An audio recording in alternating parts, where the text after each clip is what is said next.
स्वागत है आपका एक बार फिर से आपके अपने YouTube चैनल लर्निंग विद जीत पर। उम्मीद कर रहा हूँ आप सब अच्छे होंगे और अपनी पढ़ाई भी साथ साथ कंटिन्यू कर रहे होंगे। जैसा कि आप सब जानते हैं, हमने पिछले वीडियो में ट्रांसफॉर्मेशन नामक नया टॉपिक स्टार्ट किया था। हाइपोथेटिक्स का अपना चौथा टॉपिक जो है उसको स्टार्ट किया था। अगर आपने पिछला वीडियो देख लिया है तो बहुत अच्छी बात है, अगर नहीं देखा है तो पिछले वीडियो पे जाइए और पिछला वीडियो देखिए, जिसकी लिंक आपको ऊपर जो आई बटन दिख रहा है आपकी स्क्रीन पर, वहां पे आपको उसकी लिंक मिल जाएगी। क्योंकि वो वीडियो देखे बिना ये वीडियो समझ नहीं आने वाला। वहां पे जो मैंने टॉपिक छोड़ा था वहीं से मैं आपके टॉपिक स्टार्ट करने वाला हूँ। लास्ट वीडियो हमने देखा था कि ट्रांसफॉर्मेशन क्या होता है, उसके साथ साथ ये भी देखा कि कैसे हम अफर्मेटिव सेंटेंस को नेगेटिव सेंटेंस में चेंज करेंगे। कुल 5 रूल लिखवाए थे मैंने अफर्मेटिव सेंटेंस को नेगेटिव में चेंज करने के, बातें समझी थी कि हमने कैसे उनको चेंज कर सकते हैं। आज मैं उसी चीज को आगे बढ़ाने वाला हूं। आज हम देखने वाले हैं कुछ और ऐसे कॉन्सेप्ट जिनको यूज करते हुए हम अफर्मेटिव सेंटेंस को नेगेटिव में चेंज करेंगे और उसके बाद उसका वाइस वर्सा भी, यानी नेगेटिव सेंटेंस को अफर्मेटिव में चेंज करना भी सीखेंगे। चलिए स्टार्ट करते हैं। तो सामने रूल लिखा है मैंने 6 नंबर, उसे ध्यान से देखिए। लिखा है टू एंड टू को हटाकर। अब ये जो वर्ड है ये कनेक्टिव का काम करते हैं सेंटेंस के अंदर। इनको हटाना है, इनको हटाकर हमें क्या करना है, सेंटेंस को नेगेटिव में चेंज करना है। अब इनका जो सेंस होता है ना, वो नेगेटिव सेंस होता है। यानी ये जहां पर आ जाते हैं ये नेगेटिव का सेंस देते हैं। टू एंड टू क्या कर देते हैं, नेगेटिव का सेंस देते हैं। जैसे मैंने 3 एग्जांपल लिखे हैं, पढ़ो। She is too weak to run. वह इतनी कमजोर है कि वह भाग नहीं सकती। She is too weak to run. इसका मतलब ये है, सेंटेंस का अगर मैं शब्दार्थ बताऊं यानी सेंटेंस का अर्थ बताऊं तो इसका मतलब होता है कि वह भागने के लिए बहुत कमजोर है। She is too weak to run. वह भागने के लिए बहुत कमजोर है। इसका मतलब क्या निकलता है, इसका मतलब ये होता है कि वह इतनी कमजोर है कि वह भाग नहीं सकती। अब नॉट कहीं पर नहीं लिखा हुआ लेकिन फिर भी नहीं का अर्थ आ रहा है। यानी ये सेंटेंस दिखने में अफर्मेटिव है लेकिन है तो एक्चुअली कैसा सेंटेंस है तो नेगेटिव ही। ठीक है, तो हमें करना क्या है, इसको इसकी इजी फॉर्म में लिखना है। इजी फॉर्म में लिखना मतलब नॉट डालना है बीच में। जैसे मैं बोल रहा हूं she is too weak to run, इसका शब्दार्थ या जो अर्थ निकलता है वो तो यही निकलता है कि वो भागने के लिए बहुत कमजोर है। लेकिन अगर मैं मेनली जाऊं इसके सेंटेंस के समझने के आधार पर, तो इसका मतलब निकलता है कि वह इतनी कमजोर है कि वो भाग नहीं सकती। She is too weak to run मतलब वह इतनी कमजोर है कि भाग नहीं सकती। तो मुझे इसी में चेंज करना है, जो मैं बोल रहा हूं ना उसी को मुझे इंग्लिश ट्रांसलेट करके लिखना है। अगला देखो, he is too honest to steal, यानी वह स्टील यानी चोरी करना, वह चोरी करने के लिए बहुत ईमानदार है। चोरी करने के लिए ईमानदार होने की आवश्यकता होती है क्या, नहीं होती ना। इसका मतलब क्या है, यानी अगर कोई व्यक्ति ईमानदार है तो वो चोरी नहीं करेगा। तो वह बहुत ईमानदार है, अगर वो बहुत ईमानदार है तो चोरी नहीं कर सकता। यानी वो इतना ईमानदार है कि वो चोरी नहीं कर सकता। इस लाइन का सेंस ये है। अगला देखो, he is too rude to be a friend. अब वह इतना रूड है कि वो फ्रेंड नहीं बन सकता, है ना। वो इतना रूड है कि वो फ्रेंड नहीं बन सकता। तो ये तीनों सेंटेंस देखो ढंग से। ये 3 सेंटेंस अगर सेंटेंस देखकर समझ आ जाते हैं तो इनको चेंज करना बिल्कुल इजी हो जाता है। अब अगर आप जाओ कि सर इसके रूल्स बताओगे तो हमें तो कैसे चेंज करेंगे इसको, तो करना क्या है, देखो टू से पहले जितना सेंटेंस आया है वो पूरा लिखना है। टू से पहले आने वाला, अब ये रूल लिखना चाहो तो लिख लो वरना सीधा समझ लो। टू से पहले जितना भी सेंटेंस आया वो पूरा का पूरा लिखना है। सी इज पूरा लिखना है। ठीक है, अब करना क्या है, अब टू की जगह पर आपको किसका यूज करना है, सो का यूज करना है। टू की जगह पर सो का। हम टू एंड टू को चेंज करेंगे सो दैट का यूज करते हुए। सो दैट एक कनेक्टिव है जिसका पॉजिटिव अर्थ होता है। जैसे टू एंड टू का अर्थ नेगेटिव होता है वैसे ही सो दैट का अर्थ पॉजिटिव होता है। तो सी इज सो। अब जो भी आपका एडजेक्टिव था वो लगा दोगे आप। 3 अब ये रूल लिखना चाहो तो रूल के रूप में लिख लो वरना सीधा ध्यान रखो, ज्यादा इजी रहेगा। क्या बोल रहा हूं मैं, पहले मैंने बोला टू से पहले वाला भाग लिखो। टू से पहले वाला भाग लिखो, एक चीज तो ये होगी। दूसरी मैंने क्या बोली, टू के स्थान पर सो का यूज करो। ये चीजें लिखते रहना साथ साथ। टू के स्थान पर सो का यूज करो। फिर जो एडजेक्टिव है वो सो के बाद एडजेक्टिव जो भी था, यानी टू के बाद जो भी भाग था वो लिखना है। सो के बाद एडजेक्टिव लिखना है। उसके बाद सी इज सो वीक। अब इसकी जगह क्या करना है, टू के स्थान पर टी और टू जो है ना, टू के स्थान पर दैट का यूज करना है। यहां पर क्या लिख जाएगा, सी इज सो वीक दैट। अब आगे क्या करें, इतना तो बन गया। आगे क्या लिखूं, अब ये सीधा रन नहीं लिखना। अब जो आपका सब्जेक्ट था वो लिखना है। सब्जेक्ट लिखना है आपको और उसके साथ कैन नॉट का यूज करना है। किसका यूज करना है, कैन नॉट का यूज। कैन नॉट आ जाएगा, दैट सी कैन नॉट, और फिर जो आपकी वर्ब थी वो आ जाएगी। समझना इस चीज को। पहले क्या करना है, मुझे जितना भी टू से पहले वाला पोर्शन है वो लिखना है। तो सी इज आ जाएगा। टू के स्थान पर क्या करना है, सो का यूज करना है, ये लिखा मैंने। फिर जो मेरा एडजेक्टिव था वीक वो आ गया। इस टू के स्थान पर दैट आएगा। फिर वापस सब्जेक्ट लिखना, जो भी सब्जेक्ट था, सी सब्जेक्ट था तो सी आएगा।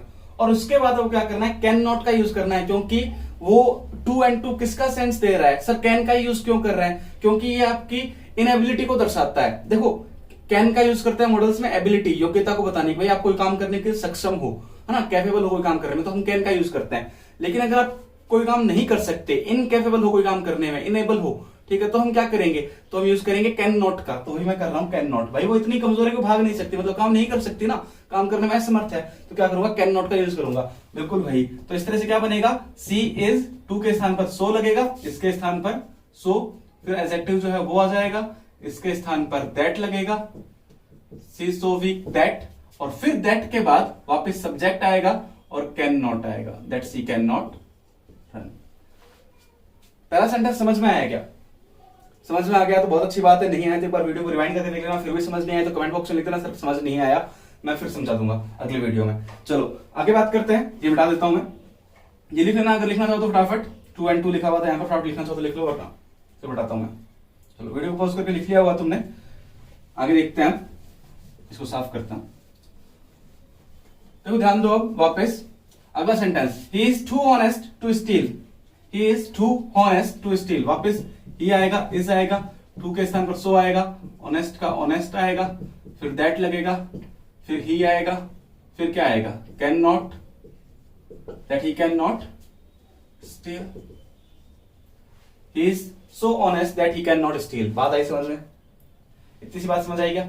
चलो आगे देखो, he is too rude to be a friend, अब वापस इसी को चेंज करूंगा तो ही इज सो लगेगा, रूड लगेगा, टू के स्थान पर दैट लगेगा, फिर वापस सब्जेक्ट लगेगा, फिर कैन नॉट लगेगा, that he can not B a friend. ये इतनी सी कहानी समझ आई क्या 2 and 2 वाली? अगर 2 and 2 वाली कहानी समझ आ गई ना, बहुत बढ़िया रहेगा। क्यों? क्योंकि देखो मैक्सिमम जो सेंटेंस पूछे जाते हैं एग्जाम्स में ट्रांसफॉर्मेशन वाले टॉपिक से, वो इसी चीज से, इसी रूल से पूछे जाते हैं। इसीलिए मैंने इस रूल को पिछले वीडियो में नहीं डाला था, पिछले वीडियो में डालने पर वीडियो लंबा हो जाता और खामखा क्या होता कि तुम 25 मिनट पहले पढ़ चुके थे, फिर ये पढ़ते तो तुम्हारी एनर्जी लेवल अलग लेवल पे होता, यानी उसको समझने की कोशिश नहीं करते, तुम फटाफट कंप्लीट करने की कोशिश करते। इसीलिए मैंने वहीं पे वीडियो कंप्लीट कर दिया था, और यहाँ पे मैंने नए वीडियो में इसको समझाने की कोशिश कर रहा हूँ, ताकि आपको फ्रेश माइंड से इस चीज को समझने की कोशिश करो और इजीली ये चीज एक बार में समझ आ जाए। ये तीनों पॉइंट समझ आ गए अच्छे से? चलो एक और एग्जाम्पल लिख रहा हूं, ध्यान दो।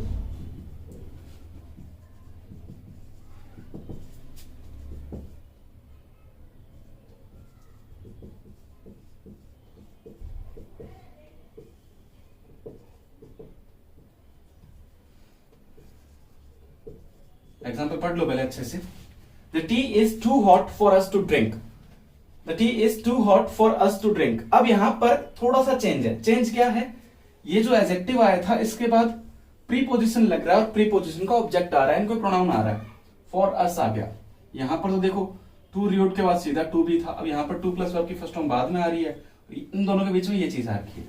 अब ये क्या है और इसको कैसे चेंज करेंगे? देखो इसका मतलब समझो पहले। The tea is too hot for us to drink, यानी चाय हमारे पीने के लिए, the tea is too drink यानी हमारे पीने के लिए, for us to drink, for us यानी हमारे लिए, चाय हमारे पीने के लिए बहुत गर्म है, यानी चाय इतनी गर्म है कि इसे हम पी नहीं सकते। बन गया सेंटेंस अपने आप ही। जैसे ही आप इसका हिंदी अनुवाद समझोगे ना, अपनी भाषा में, अपनी लैंग्वेज में इसको समझने की कोशिश करोगे, वैसे ही आप क्या कर जाओगे, इसका आंसर ढूंढ लोगे। वैसे वो करना कुछ नहीं, वापस उस आंसर को इंग्लिश में ट्रांसलेट करके लिखना है। जैसे अब देखो वापस, अब इसके लिए अब तुम रूल पे जाना चाहो तो तुम्हारी मर्जी है, वरना कोई रूल नहीं है। मैं तो यही कहूंगा, मैं बार बार यही कह रहा हूं, इसका कोई रूल नहीं है। देखो यार समझो, जैसे तुम इस सेंटेंस को अपनी लैंग्वेज से समझ के इस लैंग्वेज, इस सेंटेंस का मतलब क्या है, तो तुम इजीली उसको इंग्लिश में ट्रांसलेट करके लिख सकते हो। The tea is too hot for us to drink, तो वापस देखो रूल के हिसाब से जाऊं तो द टी इज टू की जगह सो आ गया, हॉट आ गया। अब यहां पर फॉर अस, इसकी जगह क्या करें? इसकी जगह एक बार कुछ नहीं करना, आपको दैट लगाना है यहां पर। दैट फॉर अस मतलब हमारे पीने के लिए, हमारे पीने के लिए। चाय पीने का काम कौन करेगा? हम करेंगे। तो यहां पर सब्जेक्ट क्या होगा? हम होगा, वी होगा। देखो यहां पर मैं क्या लिख रहा था? दैट के बाद सब्जेक्ट लिख रहा था, लेकिन क्या चाय सब्जेक्ट बन सकती है क्या? द टी जो है वो सब्जेक्ट बन सकता है क्या? नहीं बन सकता। ऐसे सेंटेंस जिनमें टू प्लस एडजेक्टिव के बाद फॉर करके कोई सब्जेक्ट दे रखा होगा, फॉर करके कोई पर्सन दे रखा होगा, नाउन या प्रोनाउन दे रखा होगा, उनमें क्या होगा? ये जो पहले स्टार्टिंग में सब्जेक्ट होगा ना, वो सब्जेक्ट कोई काम करने वाला नहीं होगा। ठीक है, द टी जो है ना, वो सब्जेक्ट तो है लेकिन डूअर नहीं है। सब्जेक्ट और डूअर के बीच डिफरेंस मैं बहुत पहले बता चुका हूं। ठीक है, अगर तुम मेरे कंटिन्यूस वीडियो देख रहे हो तो तुम्हें सारी बातें अच्छे से समझ आ रही होगी, लेकिन अगर तुमने बीच में से स्टार्ट किया, चैनल पे अभी भी आए और अभी बीच में स्टार्ट किया, तो समझ नहीं आने वाली बातें।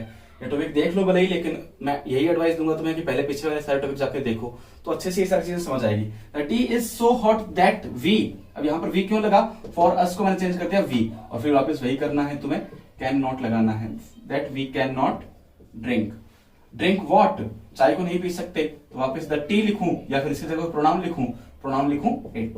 The tea is so hot that we can not drink it. अब ये इट क्यों लगाना पड़ा, बिल्कुल लगाना पड़ेगा इट, क्योंकि आपने यहाँ पर टी के चाय का जिक्र किया था और आप कह रहे हो कि हम पी नहीं सकते, क्या नहीं पी सकते, तो ये जो नाउन है उस नाउन का यूज तो करना ही पड़ेगा, लेकिन नाउन को नाउन के रूप में यूज नहीं करेंगे, प्रोनाउन के रूप में यूज करेंगे। नाउन के स्थान में प्रोनाउन का यूज क्यों करते हैं, ये बात तुम्हें अच्छे से पता होगी, that we can not drink it. Clear है इतनी सी बात। चलो एक और एग्जांपल मैं यहीं पर इसी से रिलेटेड बता देता हूं, फटाफट एक दो एग्जांपल लिखना था तो लिख लो फास्टली, फिर मैं एक और एग्जांपल इसी से रिलेटेड ऐसा ही एक एग्जांपल और बता देता हूं ताकि तुम्हें इजीली समझ आ जाए।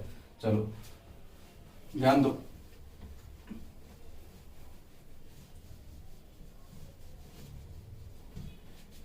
एग्जांपल लिख रहा हूं एक,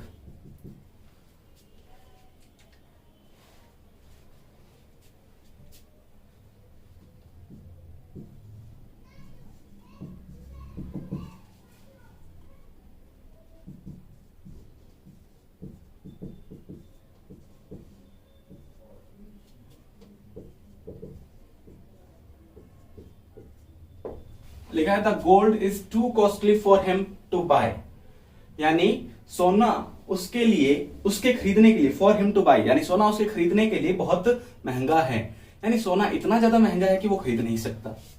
बात का मतलब समझ गए वापस, इतना ज्यादा महंगा कि वो खरीद नहीं सकता। वापस इस तरीके से कर लो बोली, द गोल्ड इज, टू की जगह क्या लगेगा, सो लगेगा, कॉस्टली आएगा तो गोल्ड इज सो कॉस्टली, फिर दैट आएगा, ये जो सब्जेक्ट था हिम की सब्जेक्टिव फॉर्म, इसकी सब्जेक्टिव फॉर्म लिख रहा हूं मैंने, अस की सब्जेक्टिव फॉर्म वी लिखी थी, हिम की सब्जेक्टिव फॉर्म ही, प्रोनाउन पढ़ाए थे वॉइस वाले टॉपिक में, वहां पे देख लेना। Gold is so costly that he can not buy आएगा और इट आएगा। आई बात समझ में, उम्मीद कर रहा हूं ये टॉपिक अच्छे से समझ आया होगा। टू एंड टू का यूज जो है वो अच्छे से समझ आया होगा, इनको हटाकर हम कैसे नेगेटिव में चेंज कर सकते हैं। ठीक है, अब एक ये भी होता है कि हमें सेंटेंस कई बार सो दैट वाली फॉर्म में मिल जाते हैं, सो दैट वाली फॉर्म में, the gold is so costly that he can not buy it, अब इसकी जगह नॉट हट जाएगा और सो दैट वाली फॉर्म में मिल जाएगा, तो हमें क्या करना है, टू एंड टू का यूज करके उसको चेंज भी करना पड़ेगा बहुत बार, यानी इसका उल्टा भी, ये जो रूल लगाया मैंने इसका उल्टा भी करना पड़ सकता है हमें, वो कैसे करेंगे वो भी बताता हूं, फटाफट एग्जांपल लिख लो, उसके बाद हम सातवें रूल पे चलते हैं जो कि वही है जो मैं बात कर रहा हूं। तो छठा रूल समझने के बाद हम उसी का अपोजिट रूल यूज कर रहे हैं रूल नंबर 7 पे, और देखते हैं कि कैसे उसको यूज करके हम नेगेटिव सेंटेंस में ट्रांसफॉर्म कर सकते हैं अफर्मेटिव सेंटेंस को। लिखा है टू एंड टू को लगाकर, पहले मैंने बताया था टू एंड टू को हटाकर उसको रिमूव करना है, अब टू एंड टू ऐड करना है, टू एंड टू ऐड करके हम कैसे सेंटेंस को चेंज कर सकते हैं, यानी हो गया सो एंड दैट को हटाकर, यानी सो एंड दैट को रिमूव करेंगे और उसके स्थान पर हम क्या ऐड करेंगे, टू एंड टू। अब देखो ये बात बताने से पहले एक चीज बताता हूं तुम्हें, थोड़ी बहुत जनरल मैथ्स तुमने पढ़ी होगी और मैथ्स के अंदर एक चीज तुमने सीखी होगी कि दो माइनस को जब ऐड किया जाता है, दो माइनस को जब ऐड किया जाता है तो रिजल्ट क्या आता है, प्लस आता है, यानी दो माइनस, दो नेगेटिव जब जुड़ते हैं तो क्या बनता है, पॉजिटिव बनता है। वही बात जो है वही बात हमारी इंग्लिश में भी रहती है। इंग्लिश में कैसे रहती है वो बात, यानी कोई सेंटेंस मुझे, अगर किसी सेंटेंस का अर्थ मुझे पॉजिटिव रखना है, किसी सेंटेंस का मीनिंग जो है मुझे पॉजिटिव रखना है, ठीक है, तो मैं एक तो उस सेंटेंस को सीधा पॉजिटिव लिख सकता हूं, यानी उसमें पॉजिटिव वर्ड्स यूज करूं, नेगेटिव वर्ड यूज करूं ही ना, ठीक है, लेकिन मैं ये भी कर सकता हूं कि उस सेंटेंस में दो नेगेटिव वर्ड यूज कर सकता हूं। ये बात बहुत जरूरी है, बहुत इंपॉर्टेंट है, ध्यान रखोगे। उस सेंटेंस में दो नेगेटिव वर्ड यूज कर लूं, अगर दो नेगेटिव वर्ड यूज कर लूंगा तो दो नेगेटिव वर्ड यूज होकर क्या बना देंगे, उस सेंटेंस को पॉजिटिव बना देंगे ना। दो नेगेटिव वर्ड जब मिलेंगे तो मिलकर क्या बना देंगे, उस सेंटेंस का सेंस जो है पॉजिटिव बना देंगे। वही बात है इस चीज में। जैसे देखो लिखा है, अब तुम्हें मैंने अभी बताया था कि टू एंड टू जो होता है वो नेगेटिव है, अब जब टू एंड टू ऐड करूंगा तो सेंटेंस तो नेगेटिव बन जाएगा, ठीक है, लेकिन फिर इसका अर्थ भी नेगेटिव हो जाएगा, क्योंकि देखो लिखा क्या है, ही is so intelligent that he will top the exam, वह इतना इंटेलिजेंट है कि वह एग्जाम टॉप करेगा, सेंटेंस तो पॉजिटिव है। अब टू एंड टू लगाऊंगा तो सेंटेंस सर नेगेटिव दिखने में तो नेगेटिव होगा ही होगा, लेकिन सर उसका सेंस नेगेटिव हो जाएगा ना, तो सेंस नेगेटिव ना हो उसके लिए हम क्या करेंगे, नॉट ऐड कर देंगे, नॉट ऐड कर देंगे। क्यों सर, देखो नॉट नेगेटिव वर्ड है और टू एंड टू भी कैसे वर्ड है, नेगेटिव वर्ड है, तो ये दोनों मिलकर सेंटेंस को कैसा बना देंगे, वापस पॉजिटिव, यानी नॉट होगा तो सेंटेंस दिखेगा तो नेगेटिव, लेकिन अर्थ कैसा होगा सेंटेंस का, पॉजिटिव। इतनी सी बात क्लियर हो गई, इतनी सी बात समझ आ गई। चलो अगर ये बात समझ आ गई है तो ये सेंटेंस इजीली क्लियर हो जाएंगे। अब मैंने क्या लिखा है, ही is so intelligent that he will top the exam, वही चीजें हैं जो मैंने अभी पीछे बताई थी। ही इज सो इंटेलिजेंट, करना क्या है, सो की अब जो पीछे चेंज किया था, पीछे टू हटाकर सो लगाया था, तो सो हटाकर टू लगा देंगे, ही इज टू इंटेलिजेंट अब क्या करना है, दैट को हटाना है, टू लगाना है, और फिर ही विल हट जाएगा। ही विल क्यों हट जाएगा, क्योंकि हमने यहां पर सब्जेक्ट यूज कर चुके हैं तो लगाना नहीं है। To top the exam. अब देखो क्या ये सेंटेंस नेगेटिव दिख रहा है क्या, नहीं, कोई भी नेगेटिव वर्ड दिखने में नेगेटिव नहीं दिख रहा। टू एंड टू जो है सेंस नेगेटिव रखते हैं लेकिन दिखते पॉजिटिव ही है। सेंटेंस दिखने में भी पॉजिटिव है और इसका अर्थ नेगेटिव है, यानी हमें जो चाहिए वो नहीं हो रहा। हमें चाहिए कि इसका जो मीनिंग है, इसका जो अर्थ है ना, वो तो रहे पॉजिटिव, ठीक है, क्योंकि सेंटेंस पहले जो था वो पॉजिटिव था। और ये दिखने में कैसा हो जाए, ये दिखने में हो जाए नेगेटिव, ये हमें चाहिए। लेकिन इस सेंटेंस में एक्चुअली है क्या, एक्चुअली देखो ये सेंटेंस दिखने में तो है पॉजिटिव और अर्थ है इसका नेगेटिव, यानी अभी हम जो चाहिए वो उसका उल्टा है। तो उसके लिए हम क्या करेंगे, मैंने भी बताया नॉट ऐड करेंगे इस सेंटेंस में। नॉट कहां ऐड करेंगे, नॉट ऐड करेंगे टू से पहले। नॉट ऐड कर दिया टू से पहले, तो अब इस सेंटेंस का अर्थ क्या हो गया, ध्यान से देखो, बना है sentence he is too intelligent not to top the exam, यानी वो इतना ज्यादा बुद्धिमान है, is too intelligent not to top the exam, कि वो एग्जाम टॉप ना करे, ऐसा हो ही नहीं सकता। वो इतना ज्यादा बुद्धिमान है कि वो एग्जाम टॉप करेगा ही करेगा। अब इस सेंटेंस का अर्थ ये है टू इंटेलिजेंट। अब इसका भी नेगेटिव सेंस है, इसका भी नेगेटिव, दोनों सेंस मिलकर सेंटेंस का अर्थ क्या बना देंगे, पॉजिटिव, यानी वो एग्जाम टॉप ना करे, ऐसा हो ही नहीं सकता। वो बहुत ज्यादा बुद्धिमान, वो इतना बुद्धिमान है कि एग्जाम टॉप करेगा ही करेगा। ये सेंटेंस का अर्थ है। करना क्या है तुम्हें, सो की जगह पर तुम्हें टू लगाना है, जो एडजेक्टिव था वो एडजेक्टिव आएगा, दैट की जगह पर टू लगाना है, लेकिन इस टू से पहले तुम्हें नॉट का यूज करना है। फिर ही विल हट जाएगा, सब्जेक्ट और वर्ब हट जाएगी, और टॉप द एग्जाम सब्जेक्ट और हेल्पिंग वर्ब जो थी वो हट जाएगी। टू के बाद सी की मेन वर्ब आएगी। वापस सीधा इसमें देखो यही चलेगा, सी इज सो गुड, तो सी इज टू गुड। फिर क्या है, दैट है तो टू, लेकिन टू से पहले क्या, नॉट टू, सी विल हट जाएगा, बचेगा है। पीछे वाला अगर रोल समझ आया तो ये इजीली समझ आ जाएगा। ध्यान से देखना है, कान दिमाग आंखें सब खुला रखना है और अच्छे से समझना है इस चीज को। ध्यान से देखोगे तभी समझ आएगा, वरना समझ नहीं आने वाला। The food is so delicious that we will eat it right now. अब यहाँ पर मैंने क्या कर दिया, यहाँ पर मैंने वही जो टी वाला एग्जाम्पल था वो दो अलग अलग सब्जेक्ट हो गए। तो करना क्या है, the food is too delicious. अब यहां पर देखो वी था ना, तो हम क्या करेंगे, फॉर अस करेंगे। पीछे वाला एग्जाम्पल में बताई थी ये बातें। The food is too delicious for us not to eat it right now. यानी सेंटेंस का अर्थ ये है कि भाई the food is too delicious for us not to eat now. The food for us, खाना हम अभी ना खाएं उसके लिए बहुत ज्यादा डिलीशियस है। यानी ऐसा हो सकता था कि अगर खाना खराब होता ना तो हम नहीं खाते, लेकिन खाना इतना ज्यादा डिलीशियस है, इतना ज्यादा स्वादिष्ट है कि हम इसे भी खाएंगे ही खाएंगे। तो इसका अर्थ यही निकल रहा है। वापस बात आई समझ में, इतनी सी बात अगर समझ में आ गई तो ठीक है, नहीं समझ आई थोड़ा सा देखो, थोड़ा सा दिमाग लगाने वाला टॉपिक है ये। अगर समझ में नहीं आई है तो कमेंट बॉक्स में लिख देना, सर चीज समझ नहीं आई, मैं दोबारा समझा दूंगा। अभी के लिए फटाफट लिख लो, समझ नहीं आया तो फटाफट प्लीज कमेंट में लिख देना। और अगर ये चीज समझ में आ गई तो भी कमेंट में लिख देना, सर समझ आ गया, ताकि मुझे पता तो चले कि हाँ जी यार तुम्हें पढ़ने के बाद समझ आ रहा है। तो लिख लो फटाफट ये एक बात और कमेंट जरूर कर देना। तो टू एंड टू का कॉन्सेप्ट समझने के बाद हमारे पास दो चीजें और बचती है। वो दो कॉन्सेप्ट और अगर हम समझते हैं तो फटाफट हम अफर्मेटिव सेंटेंस को कंप्लीट कर लेंगे कि अफर्मेटिव को नेगेटिव में कैसे चेंज किया जा सकता है। वो सारी बातें कंप्लीट हो जाएगी। देखो 8वां जो पॉइंट लिखा वर्ब फेल टू का यूज कर। अब फेल टू का मतलब होता है असमर्थ हो जाना, यानी कोई काम कर नहीं पाए तुम। तो फेल टू का अगर मैं यूज करूं किसी सेंटेंस में तो उसका यूज करके मैं सेंटेंस को बना सकता हूं पॉजिटिव से नेगेटिव, मैं चेंज कर सकता हूं। कैसे, देखो फेल टू जो है खुद कैसा वर्ड है, एक दिखने में पॉजिटिव लेकिन एक्चुअली कैसा वर्ड है, ये एक नेगेटिव वर्ड है, ठीक है। और अगर मैं फेल टू के साथ साथ नॉट यूज कर लूंगा तो ये दोनों नेगेटिव वर्ड ऐड होकर सेंस कैसा देंगे, पॉजिटिव का सेंस देंगे। अभी बात बताई मैंने। और क्योंकि सेंटेंस में नॉट आ जाएगा तो सेंटेंस दिखेगा भी कैसा, नेगेटिव दिखेगा। बस वही काम करना है मुझे। लिखा है ही सो द ताजमहल, यानी उसने ताजमहल देखा। तो अगर मैं इस सेंटेंस को ऐसे बोल दूं कि वह ताजमहल देखने में असमर्थ नहीं था, ताजमहल देखने में असमर्थ नहीं था, असमर्थ नहीं था मतलब ताजमहल देखा है। अगर मैं बोलूं ताजमहल देखने में असमर्थ था मतलब ताजमहल नहीं देखा। लेकिन अगर मैं बोल दूं ताजमहल देखने में असमर्थ नहीं था, शब्दों को समझोगे, ताजमहल देखने में असमर्थ नहीं था मतलब क्या हुआ, ताजमहल देखा है। वही बात है, सेंस कैसा निकलेगा वापस वही रहेगा जो सेंटेंस पहले था। हमें बात यही रखनी है, जब भी हम ट्रांसफॉर्मेशन करेंगे, उसका एग्जांपल करेंगे, तो हमें यही रखना है कि जो सेंस पहले सेंटेंस में दिया हुआ वही सेंस एक्चुअली रहना चाहिए जब हम चेंज करते हैं उसको, ठीक है। सेंस में कोई चेंज अगर हो गया ना तो ट्रांसफॉर्मेशन नहीं होगा, फिर वो सेंटेंस चेंज हो जाएगा। सेंटेंस ट्रांसफॉर्म नहीं कर रहे, आप सेंटेंस चेंज कर रहे हो। हमें एक्चुअली करना है क्या, सेंटेंस ट्रांसफॉर्म करना है। तो मैं क्या करूं यहाँ पर, ही फेल टू करूं। अगर फेल करूंगा तो देखो नॉट लगाऊंगा तो मुझे हेल्पिंग वर्ब डालनी पड़ेगी। सो पास्ट सिंपल है तो डिड आएगा, डिड आ गया, ही डिड नॉट। और उसके बाद मुझे क्या करना है, हेल्पिंग अपनी मेन जो वर्ब है वो यूज करनी है। He did not fail to, he did not fail to. अब डिड नॉट आ गया, फेल टू आ गया, तो सो की फर्स्ट फॉर्म आ जाएगी सी द ताजमहल। आई बात समझ में? बहुत इजी सी चीज है, ज्यादा मुश्किल नहीं होनी चाहिए इस चीज में। तो भाई फेल टू का यूज करूंगा, साथ नॉट का यूज करूंगा, नॉट आएगा तो डिड लगाना पड़ेगा। He did not fail to see the Taj Mahal. Clear है इतनी सी बात? अगला देखो, माई सन प्लेज क्रिकेट। मेरा बेटा क्रिकेट खेलता है। ये बात बोलूं मैं, अभी मेरे खुद भी क्रिकेट खेलने के बराबर से ये सेंटेंस एक्चुअली इसको सीरियस नहीं लेना। माई सन प्लेज क्रिकेट, मेरा बेटा क्रिकेट खेलता है। अब अगर मैं इसको इस तरह से बोलूं कि मेरा बेटा क्रिकेट खेलने में असमर्थ नहीं है, क्रिकेट खेलने में असमर्थ नहीं है, असमर्थ नहीं है मतलब समर्थ है क्रिकेट खेलने में, समर्थ मतलब क्रिकेट खेलता है। समझ रहे हो बात को? वही है माई सन।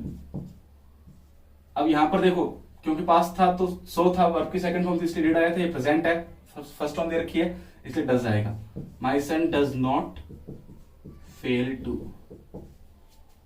Play cricket. ये क्या कर रहा हूं, ये एक चीज है, देखो एक शत्रु है तुम्हारे सामने, उस शत्रु को तुम्हें हराना है। एक दुश्मन है भाई, युद्ध भूमि में जा रहे हो तो किसी एक दुश्मन को तुम्हें हराना है। दुश्मन का नाम है ट्रांसफॉर्मेशन। उसके 2-3 क्वेश्चन आएंगे, 2-3 भाई साथी हैं उसके, ऐसा समझ लो। ट्रांसफॉर्मेशन कोई दुश्मन है, उसको हराना है। अब उसको हराने के लिए जितने भी अस्त्र शस्त्र हो सकते हैं वो मैं तुम्हें दे रहा हूं।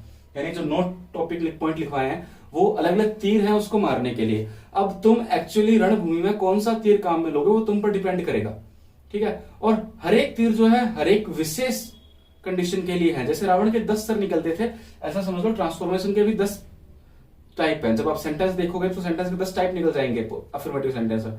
तो उन 10 टाइप के सेंटेंस को आप कौन सा सेंटेंस है कौन सा तीर लगाओगे वो आप पे डिपेंड करेगा। वो तब आप पे डिपेंड करेगा जब आप एक्चुअली प्रैक्टिस कर लोगे। जब अच्छे से प्रैक्टिस कर लोगे तब सेंटेंस देखते ही समझ जाओगे, अरे हाँ यहाँ पर तो फेल टू वर्ब का यूज करना है, यहाँ पर टू एंड टू का यूज करना है, यहाँ पर टू एंड टू को हटाना है। वो सारी चीजें बाद में क्लियर होती रहेगी जब प्रैक्टिस करोगे तो। अब लिखा मैंने एज सून एज को नो सूनर देन में चेंज करके। एज सून एज से कुछ सेंटेंस स्टार्ट होते हैं, उनको अगर मुझे नेगेटिव में चेंज करना है तो मैं नो सूनर देन में चेंज करूंगा। कैसे? ध्यान दो, एज सून एज की जगह मुझे किसका यूज करना है? No sooner than. अब ग्रामर में एक चीज होती है कि जब भी नो सूनर देन ही, देन नो सूनर देन जो कनेक्टिव है, देन बाद में नो सूनर आएगा, एज सून एज की जगह नो सूनर आएगा। और नो सूनर के साथ अब ये जो अगला सेंटेंस दे रखा है, इसका जो सेंटेंस दे रखा है, इस सेंटेंस में देखो वर्ब की सेकंड फॉर्म है। अगर मैं इसको ब्रेक करूं तो डिड प्लस वर्ब की फर्स्ट फॉर्म भी यूज कर सकता हूं मैं, क्योंकि ये पास्ट सिंपल है। पास्ट सिंपल के नेगेटिव में मुझे सेंस कैसा रखना है? नेगेटिव का सेंस रखना है। तो नो आ रहा है तो सेंटेंस कैसा बन गया? नेगेटिव सेंटेंस बन गया। नेगेटिव सेंटेंस जब बन गया तो क्या मैं हेल्पिंग वर्ब यूज नहीं करूंगा? यहाँ पर हेल्पिंग वर्ब यूज करूंगा ना। ही डिड सो मी, ऐसे लिखूं क्या मैं इसको? ऐसे लिखूं? नहीं, क्योंकि नॉट यहां पर पहले आ चुका है तो डिड भी पहले आएगा। हेल्पिंग वर्ब जो है वो नॉट के साथ आती है ना, हेल्पिंग वर्ब, ठीक है। हेल्पिंग वर्ब आता है उसके बाद नॉट हेल्पिंग वर्ब आती है उसके बाद नॉट आता है। यहां पर तो अब देखो नो सूनर तुम्हें सबसे स्टार्टिंग में लिखना पड़ेगा, तो यहां पर तो तुम कहीं पे हेल्पिंग वर्ब डाल नहीं सकते, इसके जस्ट बाद हेल्पिंग वर्ब लिखोगे। इतनी सी बात ध्यान रखोगे, no sooner did he see मी। अब ये बात तुम्हें अगर समझ आ गई तो ये नो सूनर वाले सारे एग्जांपल अपने आप हो जाएंगे। No sooner did he see me. Did क्यों लिखा सर यहाँ पर? क्योंकि देखो मैंने नेगेटिव में चेंज कर दिया। नेगेटिव में चेंज कर दिया, वर्ब की सेकंड फॉर्म है, यानी पास्ट सिंपल है, तो पास्ट सिंपल का नेगेटिव लिखना पड़ेगा मुझे। नेगेटिव लिखूंगा तो मुझे हेल्पिंग वर्ब चाहिए। नेगेटिव कोई भी लिखो, आपको हेल्पिंग वर्ब चाहिए। टेंस अगर आपने पढ़े अच्छे से तो पता होगा ये बात। हेल्पिंग वर्ब आएगी। अब हेल्पिंग वर्ब मुझे पता है कि हेल्पिंग वर्ब आती है नॉट से जस्ट पहले।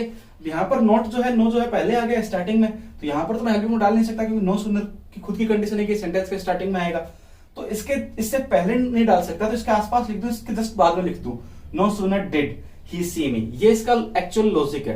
क्लियर है? No sooner did he see me, फिर आएगा than he ran away.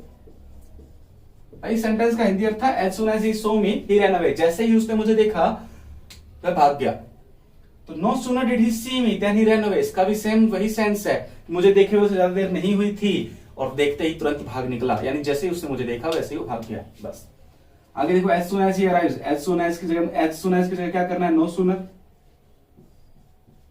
No sooner. अब देखो प्रेजेंट सिंपल है, प्रेजेंट सिंपल है, डू या डज आता है, क्योंकि सब्जेक्ट सिंगुलर है तो डज आएगा, वो स्टार्टिंग में आ जाएगा। No sooner does he arrive, no sooner does he arrive, then he begins to work। ये चीज अच्छे से समझा दी है मैंने, यहाँ पे कोई कंफ्यूजन रहनी नहीं चाहिए। यहाँ पर अराइव्स नहीं आएगा, डज के साथ वर्क की फर्स्ट फॉर्म आएगी तो अराइव ही आएगा। No sooner does he arrive than he begins to work. बहुत सी अच्छी चीजें आज की क्लास में अभी तक जो 15-20 मिनट हुए हैं ना, उन टाइम में हमने बहुत अच्छे एग्जाम्पल और बहुत अच्छी चीजें सीखी है, बहुत आगे काम आने वाली, सिर्फ हाइपोथेटिकल में नहीं, बहुत आगे तक काम आने वाली है। एसएससी की जो तैयारी करते हैं उन बच्चों को भी ये चीज लॉजिक समझ नहीं आता, वो रट लेते हैं कि यार नो सूनर के बाद हेल्प क्यों करवाई सीधे, क्यों आएगी वो मैंने अभी तुम्हें बताई है। क्लियर? फटाफट एग्जांपल लिखो और उसके बाद हम देखते हैं कि नेगेटिव सेंटेंस को कैसे अफर्मेटिव में चेंज करेंगे।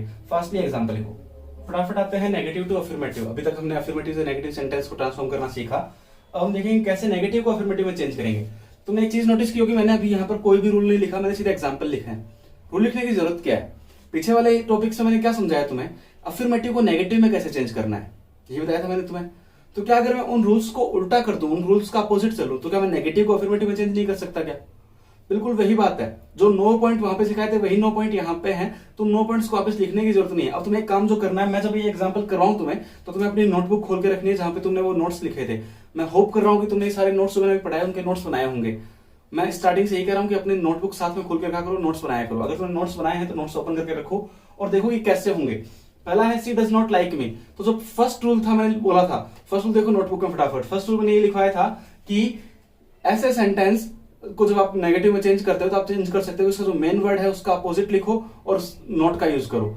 मेन वर्ड का अपोजिट और नॉट का यूज करना है, मैंने फर्स्ट रूल बताया था पॉजिटिव से नेगेटिव में चेंज करने के, अफर्मेटिव से नेगेटिव में। तो अब मैं क्या कर सकता हूं, मेन वर्ड का अपोजिट करूं और नॉट हटा दूं, यही कर सकता हूं ना। तो क्या कर सकता हूं, देखो सी नॉट हटेगा तो डस भी हट जाएगा, इसका ऑपोजिट बनेगा डिसलाइक, सी डिसलाइक्स मी। अब ये नहीं कि सर ये चीजें समझ नहीं आ रही है, सर चीजें समझाई हुई है, बस उसका अपोजिट ही कर रहा हूं, जो अभी पहले समझाया था उसका अपोजिट ही कर रहा हूं। Aditya is not better than he, दूसरा रूल मैंने बताया था, 3 रूल बताए थे मैंने। एक तो पॉजिटिव डिग्री में हो तो उसको कंपेरेटिव डिग्री में चेंज करके हम चेंज कर सकते हैं, अगर कंपेरेटिव डिग्री में हो तो उसको पॉजिटिव डिग्री में चेंज करके हम चेंज कर सकते हैं, और अगर सुपरलेटिव डिग्री में हो तो उसको पॉजिटिव डिग्री में चेंज करके किया जा सकता है। तो अपोजिट करना है। देखो पहले मैंने बताया था अगर पॉजिटिव में हो तो कंपेरेटिव में चेंज करेंगे और पॉजिटिव से नेगेटिव बना देंगे। अब मैं कह रहा हूं कि देखो यहाँ पर कंपेरेटिव दे रखा है, तो कंपेरेटिव से पॉजिटिव में चेंज कर दो, कंपेरेटिव से किसमें चेंज कर दो, पॉजिटिव में चेंज कर दो और नॉट लगा दो। आदित्य सॉरी नॉट हटा दो, Aditya is not better than he, Aditya उससे अच्छा नहीं है। इसका मतलब क्या है, इसका मतलब आदित्य उतना ही अच्छा है जितना वह है, या वह उतना ही अच्छा है जितना आदित्य है। तो क्या बनेगा ये, he is as good as Aditya. ऐसा सेम एग्जाम्पल मैंने लिखवाया था, यही तो एग्जाम्पल लिखाया था, फिर इसको चेंज किया था इसमें। तो जब एक काम से इस सेंटेंस को इसमें चेंज कर सकते हो तो क्या इसको इसमें चेंज नहीं कर सकते क्या? अपोजिट ही तो करना है भाई। He is as good as Aditya, Aditya is not better than he. Option देख के ही कर देना, अलग से सीखने की जरूरत है ही नहीं इसको। भाई मान लो तुम्हारी सेंटेंस में तुम्हारे ये आ जाता है नेगेटिव से अफर्मेटिव, तो तुम्हें नेगेटिव से अफर्मेटिव रूल याद करने की जरूरत नहीं है, तुम्हें अफर्मेटिव से नेगेटिव रूल याद होने चाहिए। तुमने ये देखा सेंटेंस और देखा कि ऑप्शन में जो 4 सेंटेंस है उन चारों में से किसको अगर मैं नेगेटिव में चेंज करूं तो ये बन सकता है। हाँ, इससे ये बन रहा, मतलब ये आंसर सही है। बात समझ में आ रही? ऑप्शन देके कर देना सीधा यार, बहुत इजी हो जाएगा। इसलिए बार बार मैं अब इसको वापस चेंज करने का तरीका नहीं सिखाऊंगा। लिखा birds don't fly so fast as the aeroplane. अब यहाँ पर क्या लिखा है, पॉजिटिव डिग्री है। पॉजिटिव को मैंने किससे बताया था भाई, मैंने कहा था कंपेरेटिव को पॉजिटिव में चेंज करते हैं नेगेटिव बनता है, और पॉजिटिव को कंपेरेटिव में चेंज कर देंगे। अब पॉजिटिव किस में चेंज करेंगे, कंपेरेटिव में चेंज करेंगे। Birds don't fly so fast as the aeroplane, तो क्या बनेगा बर्ड्स, अब देखो birds don't fly so fast as aeroplane, इसका मतलब क्या है, एरोप्लेन भाई ज्यादा तेज उड़ता है किससे, बर्ड्स से। तो क्या बनेगा, द एरोप्लेन, डोंट आएगा नहीं तो फ्लाइज हो जाएगा, the aeroplane flies faster. Comparative degree, positive को कंपेरेटिव में चेंज करना है, the aeroplane flies faster than the birds. ये बात समझ आनी चाहिए भाई, the aeroplane flies faster than the birds. अच्छा यहाँ पर लगा, the birds don't fly so fast as the aeroplane, the aeroplane flies faster than the birds. आई बात समझ में? नहीं भी आए तो वहां पे ऑप्शन देके कर सकते हो भैया, इजीली हो जाएगा। No other town in India is so large as Kolkata, ये मैंने बताया था सुपरलेटिव डिग्री में जब चेंज करते हैं तो नो अदर का यूज कर सकते हैं। सुपरलेटिव का मतलब होता है भाई ये जो जिसके बारे में बात की जा रही है वो सर्वश्रेष्ठ है, उससे बढ़कर कोई नहीं है ना, उससे बढ़कर कोई नहीं है, तो कोई दूसरा वहां पर हो नहीं सकता, तो नो अदर का यूज करते हैं। अब नो अदर को चेंज कर दूं, no other town in India is so large as Kolkata, इसका मतलब है कि भाई इंडिया में दूसरा कोई भी टाउन इतना लार्ज नहीं है जितना कोलकाता है, मतलब कोलकाता सबसे बड़ा है। तो सुपरलेटिव डिग्री में डालोगे इसको, वापस चेंज किसमें करना है, सुपरलेटिव डिग्री में। अब यहाँ पर अगर तुम्हारी मर्जी है भैया, देखो रूल लिखना चाहो तो लिख लेना साथ साथ अपने आप से, जैसे मैं बोल रहा हूँ वैसे चीजें लिख लेना, ठीक है, वरना सीधा करो। No the town in India is so large as Kolkata, तो क्या बनेगा, Kolkata is the largest town in India. आई बात समझ में। अब तुम क्योंकि कंपटीशन एग्जाम दे रहे हो, तुम्हारे पास अब ये ऐसा नहीं है कि हर एक चीज को तुम राइट डाउन करो, कुछ चीज सीधे दिमाग में रखो। आगे लिखा none but I can help the poor, none but only या एलोन वाले सेंटेंस में बताया था, तो इसके लिए क्या लग जाएगा, only I can help the poor. तो मैंने कहा ही था कि भाई ट्रांसफॉर्मेशन जो है बहुत इजी टॉपिक है, बस शुरू के जो कॉन्सेप्ट है वो समझना है तुम्हें। तो बस यही है कि अगर तुम्हें पॉजिटिव से नेगेटिव में चेंज करना आ गया तो नेगेटिव से पॉजिटिव तो इजीली हो जाएगा। फटाफट लिख लो ये 500 रूल्स, 500 एग्जांपल जो है लिख लो फटाफट। उसके बाद 4 और एग्जांपल जो आज पढ़ाए मैंने, उन चारों को भी हम वापस जैसे अभी पॉजिटिव से नेगेटिव देखा था उन्हीं को वापस उल्टा करके देखते हैं कैसे होता है। फास्ट ये लिखो पहले। 4 एग्जांपल और लिखे हैं मैंने, उसी के साथ हम कंप्लीट करेंगे negative to affirmative sentence transformation को। ये वही एग्जांपल है जो आज मैंने वीडियो की स्टार्टिंग में बताए थे।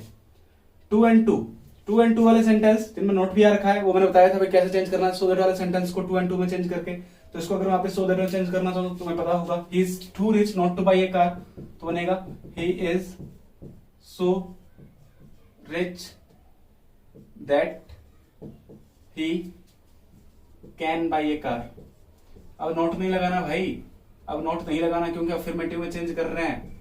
और वैसे भी देखो इसका मतलब था he is too rich not to buy a car, वह कार नहीं खरीदने के लिए बहुत अमीर है, कार नहीं खरीदने के लिए बहुत अमीर है, मतलब ऐसा हो ही नहीं सकता कि वो कार ना खरीदे क्योंकि उसके पास बहुत रुपए हैं।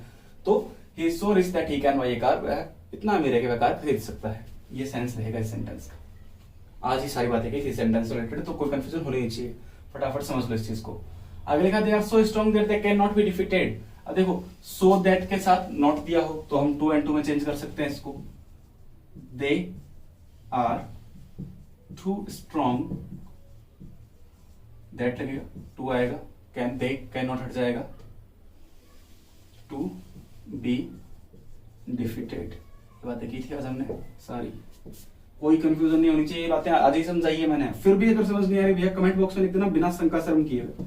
देखा I have not failed to pass the exam, अब मैंने बताया था फेल टू के साथ नॉट लग जाता है, इन दोनों को हटा दो, क्या बनेगा, आई हैव पास्ट, पास नहीं हैव है तो आपकी थर्ड फॉर्म आएगी, I have passed the exam, बिल्कुल इजी। अभी जो बताइए वही बात है। No sooner did the bell ring, no sooner के क्या करना है अपने को, एज सून एज करना है। एज सून एज जब करेंगे तो डिड कहां जाएगा, रिंग के साथ, क्योंकि एज सून एज के साथ हेल्पिंग वर्ब की जरूरत होती नहीं है, तो पास्ट सिंपल में लिख देंगे इसको, as soon as the bell rang बनेगा, as soon as the bell rang, then हट जाएगा कोमा लगा के, देन सॉरी देन नहीं, द स्टूडेंट्स और went into the class, went into the classroom। आई बात समझ में। 4 एग्जाम्पल लिखे, चारों समझ आए क्या? देखो इनमें कोई समझने वाली नई चीज है नहीं, आज जो मैंने बातें बताई है वही चीजें हैं सारी की सारी। तो उम्मीद कर रहा हूँ ये चीज समझ आएगी। फटाफट लिख लो, उसके बाद कुछ और बात करनी है तुमसे, तो फास्ट ये लिखो, उसके बाद देखते हैं। तो आज की क्लास यहीं पर कंप्लीट करेंगे। उसके बाद हमारे जो ट्रांसफॉर्मेशन रह जाएगा वो रहेगा कि असर्टिव सेंटेंस को कैसे हम इंट्रोगेटिव में चेंज करेंगे और उसका वाइस वर्सा, और फिर असर्टिव को कैसे एक्सक्लेमेटिव में चेंज करेंगे और एक्सक्लेमेटिव कैसे असर्टिव में चेंज करेंगे। तो इसके लिए 2 अलग वीडियो बनेगी, छोटे छोटे टॉपिक है, ज्यादा बड़े हैं नहीं। जो मेन टॉपिक था वो यही था, अफर्मेटिव को नेगेटिव में चेंज करना, समझने वाली चीज यही थी। अगर ये चीजें समझ आ गई तो आगे वाली चीजें बहुत आसानी से समझ आ जाएगी और 15-15 या 20 मिनट की वीडियो में भी समझ आ जाएगी सारी बातें। ये होप कर रहा हूँ समझ आया होगा। अगर ये चीज समझ नहीं आई है, बहुत अच्छे से समझ आएगी। अगर फिर भी समझ नहीं आया ना भैया तो कमेंट करते ना कि सर समझ नहीं आया, मैं इसका अलग से एक वीडियो बता दूंगा जिसमें आपको जो चीज समझ नहीं आ रही है वो मैं समझा दूंगा। उसके अलावा अगर वीडियो पसंद आया तो वीडियो को लाइक जरूर कर देना, चैनल को सब्सक्राइब नहीं किया तो कर देना और अपने दोस्तों के साथ शेयर भी कर देना। वीडियो को यहाँ तक देखने के लिए थैंक यू।